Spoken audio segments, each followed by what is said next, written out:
Hey, this is Coach Johnson. There's not some weird animal on the screen. This is my Wolverine hat that I got from the Michigan game. No Michigan jokes, please. Already heartbroken enough by showing that 5 times in class today. So anyway, you'll hopefully you'll appreciate that today. We'll get it started on our review. I've already got it up and running.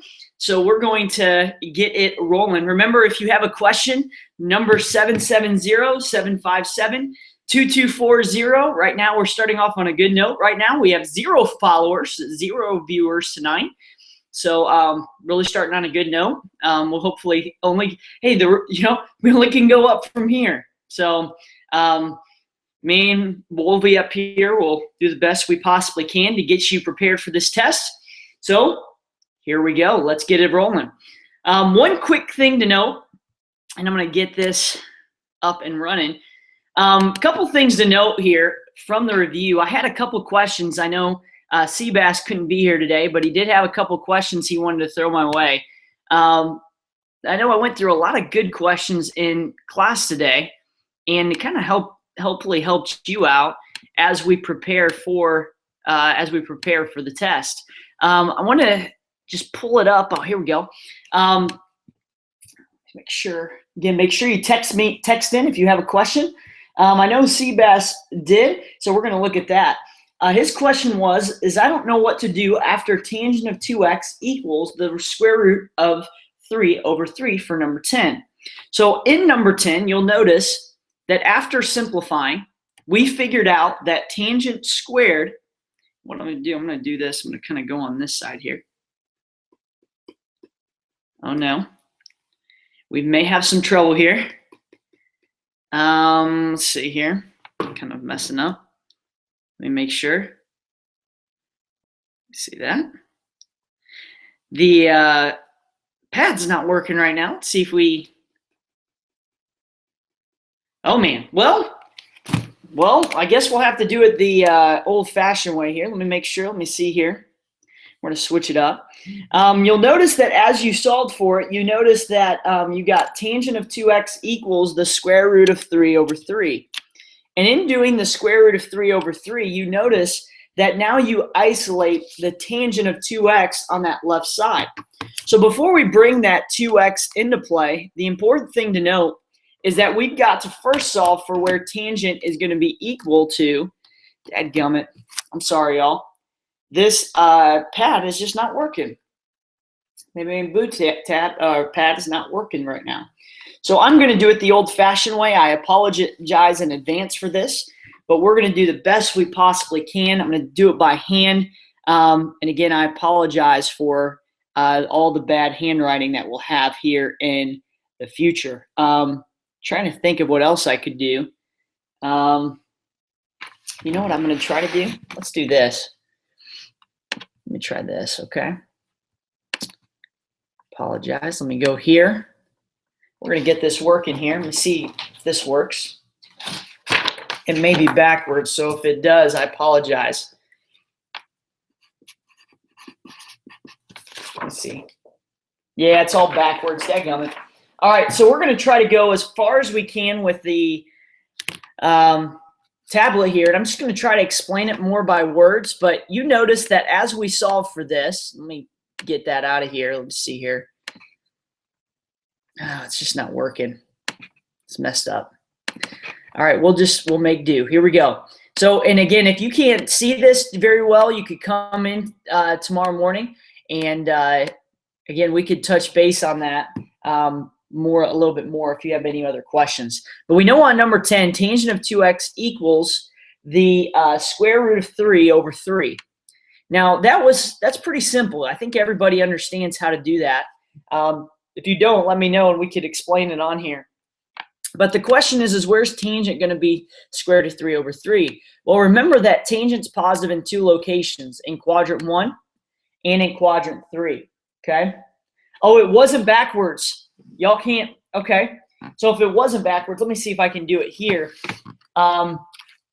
Maybe this will be easier. And again, I apologize for that. Let me try this here. It's backwards on my screen when I'm viewing myself, but maybe not on this screen. So we're going to do it the old-fashioned way here. If it doesn't work, please text me, and we'll get that and go from there, all right? But we're trying to find where tangent of 2x is equal to square root of 3 over 3. Now, in our quadrants, we know that in quadrants 1 and in quadrant 3, those two quadrants are where tangent is going to be positive.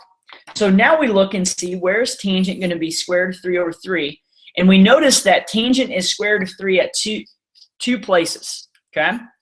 First of all, we remember, just kind of a quick thing here, at 30 degrees, we know it's square root of 3 over 3, and at 60 degrees, it will be just square root of 3, okay? We're talking about tangent up there, okay, right up here. At 60 degrees, tangent is square root of 3, whereas at 30 degrees, it's square root of 3 over 3. So when we look at that, we know at 30 degrees, or at pi over 6, tangent's going to be square root of 3 over 3. We also know that if that's the case, then we know in quadrant 3, okay, not just in quadrant 1, but in quadrant 3, we're going to have, like right there we go, quadrant 3 will also have it as well. So that one will actually be at 7 pi over 6, okay? Hopefully you can see that and know. So the two answers I got is 7 pi over 6 and at pi over 6, okay? Those are the two answers that I found out. Now, here's where it becomes really tricky, okay? It just becomes tricky here. Because as I solve for this, you'll start realizing in a hurry that with tangent being just 2x, and after square rooting it, I believe it's also plus and minus. So one thing that I didn't note is that when I square rooted tangent, which because it was tangent squared, this would be plus or minus. So not only is it in 1 and 3, it's also going to be in quadrants 2 and 4. So we know that the 4 that we'll actually have is 5 pi over 6, 7 pi over 6 pi over 6, and the last one is 11 pi over 6. Now we're almost done there, okay? We've got all 4 that are right here. The problem is that when we have 2x, that tells me I have to go around the circle 2 times. So this right here represents one whole set of answers that I can solve for. So what I'm going to do here is if this is one set, I've got to find a second set by having something that's coterminal. Remember, if I have something that's right here and I try to find something coterminal, I go around 360 to end at the same exact spot I started. So when I solve for that, I'm actually going to add 2 pi to all of these values to get my second set. But when I add 2 pi, we have to get a common denominator. So I'm going to put a 6 on the bottom to where now I add 12 pi over 6, which is, again, the same thing as 2 pi. Now, I know what a lot of people are saying. They're like, Coach, this doesn't make a whole lot of sense as far as like, why are you doing this? Remember, the reason why I'm doing it is because of the 2x. It tells me I go around 2 times with whatever my values are. So because of that, I'm adding 12 pi over 6 to all of these values to get what my second set is. So when I do that, I end up getting, okay, I had 7 pi over 6, 5 pi over 6, pi over 6, and 11 pi over 6. But now I have 19 pi over 6, 13 pi over 6, 23 pi over 6, and 17 pi over 6, okay? All right, so let me circle all these just to make sure. So my second set that I have both sets. This is set 2, all 4 of these. Set 1 is what is circled up on top. Now, the final thing we have to do is one more thing. Though I have both sets and everything looks great, what I've got to do is now bring the 2x into play. So think about it. If I set all 8 of these equal to 2x, to get x isolated, I would multiply by 1/2, right? So if I multiplied all of those by 1/2, what I would end up getting is all of the values now over 12, right? So now no longer am I 7 pi over 6. Now it's 7 pi over 12. Same thing with 5 pi over 6. Now I'm 5 pi over 12, and I could keep going and going and going, okay? All right. So my answers for this to be completely right is I have 7 pi over 6, 5 pi over 12, 7 pi over 12, pi over 12, 11 pi over 12, 19 pi over 12, put it here, 17 pi over 12, 23 pi over 12, and 13 pi over 12, all right? Also, remember, JT has a great question. Yeah, and also, let me do this. Caroline, that's a great question, too.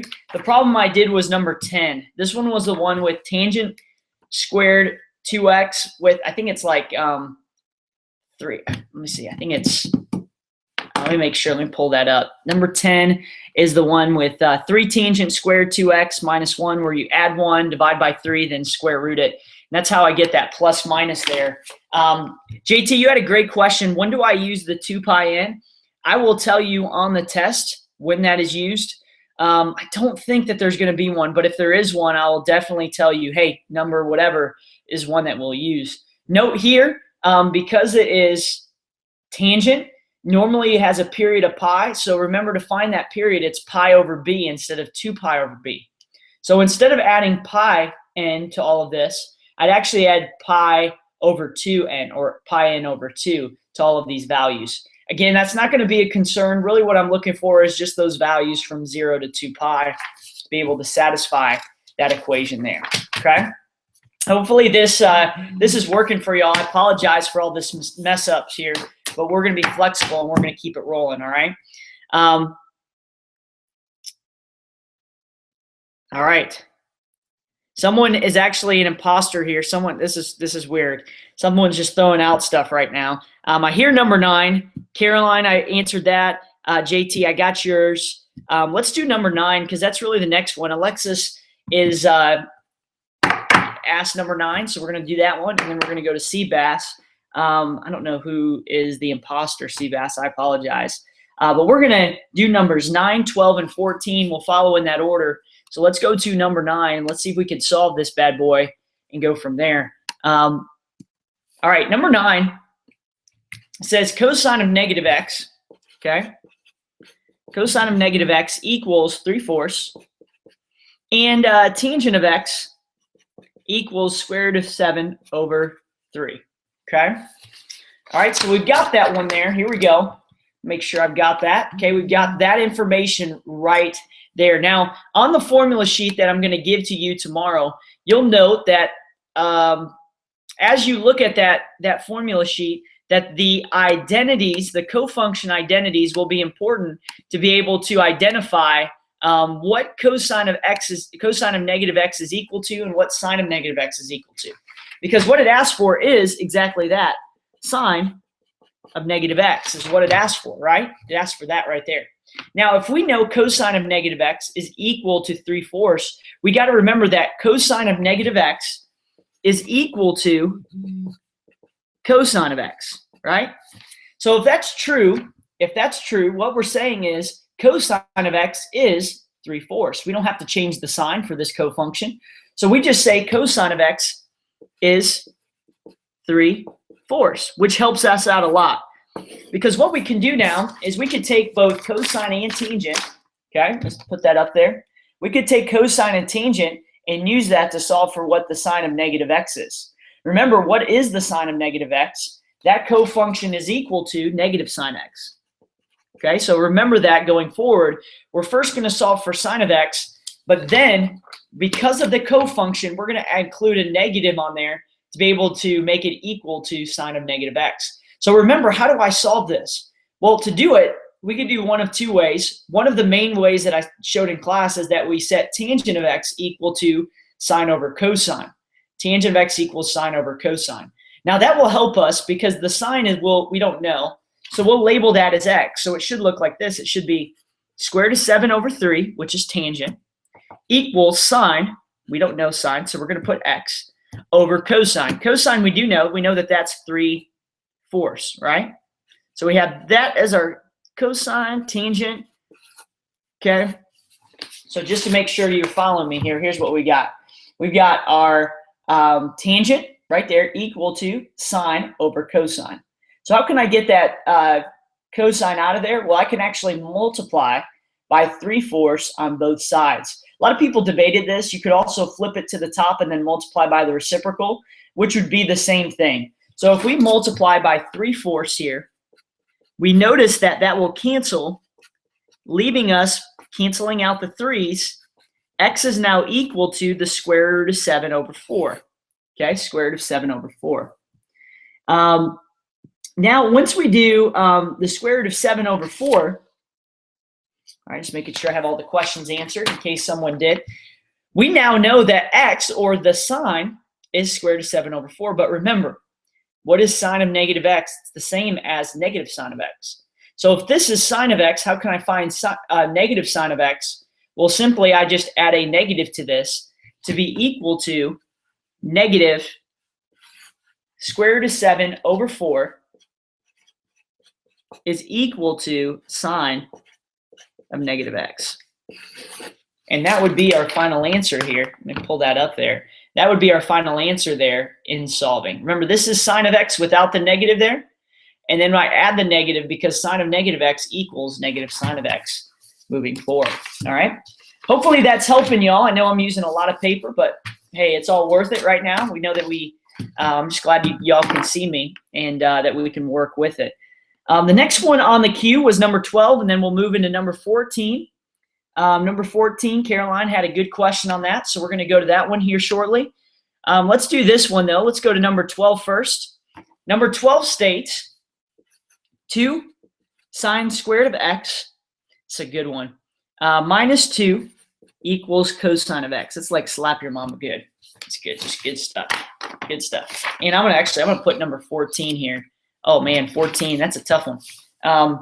14 is not on the test, but we're gonna go over it anyway, just because I think that it will be important for just verifying identities. We might want to verify some more on this unit as well.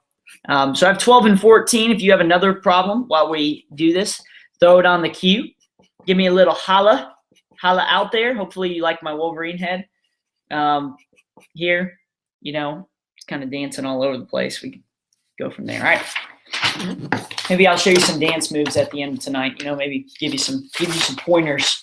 Those of you who struggle. All right. So what we're going to do now is we're going to solve for this problem on number 12. 2 sine squared of x minus 2 equals cosine x. Now, a lot of debate on this in class was, hey, which one should I solve for, right? You know, one question people had was, you know, I could convert one to the other. And in the one that we did in class, you could do either sine or cosine because both were squared. The problem is because this sine is squared, the only one I can really change to cosine is this right here. So what can I do with sine squared to change it to where I could actually factor this? Well, I could actually change sine squared to 1 minus cosine squared, right? 1 minus cosine squared. So what I'm going to do is for that sine squared, I'm going to put 1 minus cosine squared. And again, I like to drop the x because sometimes people get confused by that.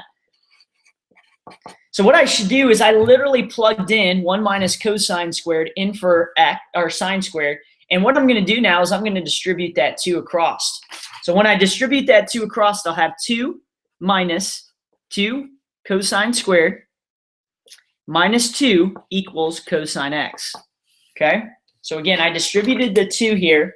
You'll notice the 2 got distributed to the 1 and the negative cosine squared, and I kept everything the same. Now we're going to take everything to the one side, so I'm going to move this cosine of x over, and I can also cancel those 2's out. Okay, so what I have now, when I subtract cosine of x and cancel the 2's, is I got everything equal to 0 with negative 2 cosine squared minus cosine equals 0. So I've got that right there on the bottom. You notice I dropped the x's just so I don't get confused. So the question becomes now, can I take something out that's in common? Well, both have a negative sign, right? And both have a cosine. So if I were to take a negative cosine out to the outside, the question is what would I have left over? Well, if I took a negative cosine out, I'd be left with 2 cosine, okay, positive 2 cosine because I took out the negative, plus, because I took out a negative here, it'd be 1. So 2 cosine plus 1 would be on the inside. All right, 2 cosine plus 1 is on the inside. Now, since I've had these to where they're factored out now, I can now use the zero product property, which just means I set both of these equal to 0 and solve. So now I've got negative cosine equals 0, okay? 2 cosine plus 1 equals 0. And so because that negative cosine here is where it's at, what I can do, just get rid of that because negative 0 is nothing. Then over here, I'm going to subtract 1, divide by 2, to where now I got isolated. Where's cosine equal to 0? And where's cosine equal to negative 1/2?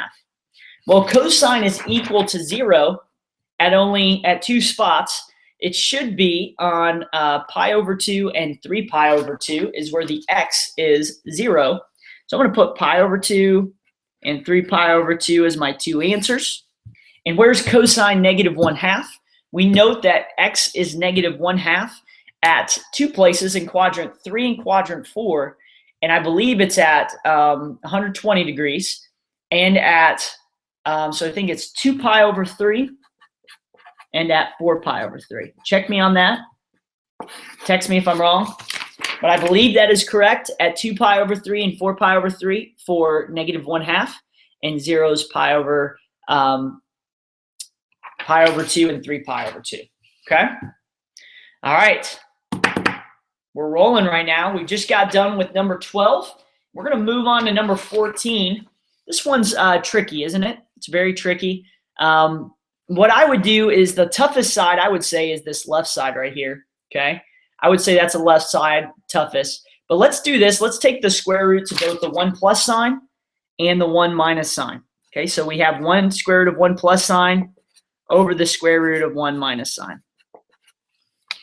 Okay, so it should look like that. Okay, just take the square root to both. Now, just like before, if we had 1 minus sign on the bottom, we want to multiply by its conjugate to both top and bottom. So we're going to multiply the top and bottom by the square root of 1 plus sign. Okay, do that to the top and bottom. Square root of 1 plus sign. We've got it right there. Okay, and when I do that, I end up getting something that's just on the top, to where the square root of 1 plus sign times the square root of 1 plus sign is just 1 plus sign. Okay, so we have 1 plus sign on the top. Okay, keep that on the top. Now, what about the bottom? What's the square root of 1 minus sign times the square root of 1 plus sign? Well, when I distribute that, we can distribute it to get the square root of 1 minus sign squared. Do you see that? Right here, got the square root of 1 minus sign squared when I distribute that on the inside. Well, what is 1 minus sign squared? Well, we know that that's an identity. That's actually cosine squared. Okay, so we really have this. We have 1 plus sign over the square root of cosine squared. Well, remember when we square root a squared, what happens? Well, we can cancel them out, but then it's like plus or minus. Well, plus or minus would, on the other side, would be the same as saying that this would end up being the absolute value. So we could just say that that right there would simplify to 1 plus sign, which is the same on top, over absolute value of cosine. And that's how I got to my answer from the top to the bottom. Not awful in the end, but I know that it's a little bit tricky in moving, just navigating through that moving forward. And I know that on that one, number 14. That's a great question. Are there any other questions out there? I know right now with 10 viewers out there, I know hopefully you're reviewing away. A couple of problems maybe just to keep in mind as we think about, how to solve some of these. If you look at number 16, that's a good one. Another one to kind of keep in mind when solving for these, a lot of the identities are good ones. Numbers 4 and 5 are good ones. I know I did those in class. If you need an identity, we can do that. We can figure that out together on that one. But that's a good one as well. Number 15 too, knowing how to do the cosine of A minus B and cosine of A plus B. That's an important one too. Let me see here. I might just pull up something. If you can hold on just for a second. Let me see. Okay. I'm going to do this. If you can hold on just for a brief second, I'm going to pull up the test on my computer here. I'm going to try to see if I can give some hints here. I do have one more question, number 16, which I will do here in a second. Let's see here. Let's see. Perfect. I'm just going to pull this up while we have some time. We'll go through number 6. So 16 and 6. Got about 15 minutes left. We'll finish up on. So I'll go through those two together. Before I do that, though, I do want to just kind of quickly highlight a couple of things on the test here.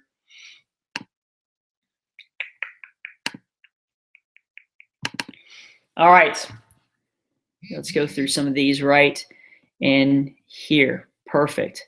Couple things to note that will be really important. In fact, I'm going to go through a couple of these together just in just a second. One thing to note, there's one that is, find the other trig identities, trying to figure that out. That's very important. How do I solve that? What is sine of pi over 2 minus x? Let me throw that up here just so we know. So if I said sine, these are great questions, y'all. So I know a lot of you are throwing them out there, but I'm going to go to this real quick. If I put that out here, okay? You see that right there? Hopefully you could see that one. I'm going to pull this up. Okay, what is sine of pi over 2 minus x? If I say that's equal to 3/5, well, remember sine of pi over 2 minus x is the same as cosine of x. I'll give that to you. So just knowing how to apply that to where you now know that cosine of x is 3/5, that's an important one. Another one that you might have to do is, let me see here. Yeah, that's a good one.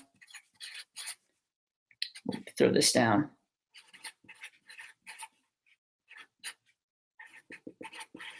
All right, what about this one? This one's a really, really good one, y'all. I did not put this one on the review, but you need to know this. How do I transform this, right? Well, this right here is the formula, sine of A cosine B plus cosine A sine B, noting that this right here is sine of A plus B, right? That is equal to sine of A plus B. That's the formula. Remember, what is A, what is B? Well, A is the first value, which is 40. What's the second? The B is 20. So it would be like sine of 40 plus 20 would be in here. Taking something complicated and going here to where now we have the sine of 40 plus 20, which is the sine of, you guessed it, nicely done, it'd be the sine of 60. Okay? There I go again with Dora the Explorer questions. Hey, we just make it work. Sine of 60, yeah, this will be my sniper. Sniper, no swiping. Swiper, no swiping. All right. Sine of 60 degrees is the square root of 3 over 2. So because of that, that is what our answer would be for that one. Take a screenshot of that even right now. That's a really good one for the test and one that you need to focus in on. Also note the tangent one of this, recognizing what A and B are there. That's very important. Look and see, how do I do the same thing except with tangent? We can go over one of those even tomorrow morning if we need to on that. Also going over some of the things on the test, knowing how to prove identities is a big deal. Knowing how to simplify. Also noting another one that may be on there, and I'm just throwing this up here, just remembering that this right here, sine to the fourth minus cosine to the fourth, is actually, we could factor that out to where it would end up being, let me hold it up a little higher, there we go. That could end up being factored to sine squared plus cosine squared times sine squared minus cosine squared. Remembering that, that's a big deal for the test tomorrow, something that you want to make sure you focus in on. Knowing how to solve, we've already talked about that, knowing how to pull something out, solving for that. One that's, let me pull up the review. The one that's it's like sine squared equals 3 cosine squared. We did one like that in class, making sure that, and I think that was number 8, one that was very similar to one like that. Number 16 is another good one. That we'll go over in a second. Remembering that tangent of A plus B, knowing how to solve that, and then also figuring out the word problems as well is a big deal going forward, all right? Again, I'm pretty confident on this test. I feel pretty good. Big thing is studying that review. Those few little changes should help us out moving forward. Got a couple of other questions before I close it out tonight. Let's go number 16. And I heard that one a couple times. Let's do 16 and 6. We'll do those right now, okay? Let's go to number 16.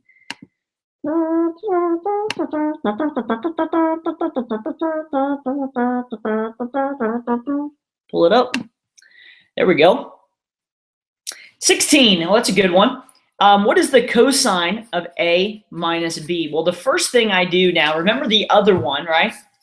In this one, I gave you what the formula was, and you had to solve what the sine of A plus B was. So I gave you this, and you were to simplify it. In this one, I'm wanting you to have the cosine of A minus B, and I want you to expand it. Well, the formula for this would be cosine of A, cosine B, plus sine A, sine B. Make sure you get the formula right. That's very important for tomorrow. So if that's true now, we have that. what we can do is solve for what is sine A equal to negative 4/5, and when is cosine B equal to negative 24/25.